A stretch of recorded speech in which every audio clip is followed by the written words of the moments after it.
Aurora Società Nuoto Gemonese in corsia 8, Zanetti Martina, Piave Nuoto.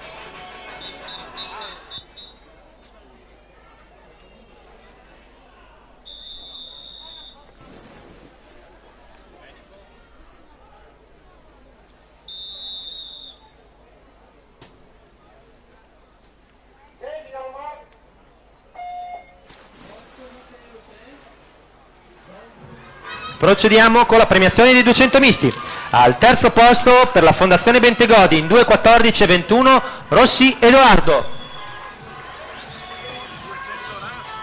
Al secondo posto per l'Antares Nuoto in 2.08.61 Svaldi Tobia. Per 5 centesimi con 2.08.56 per i nuotatori trentini vince Santi Mattia.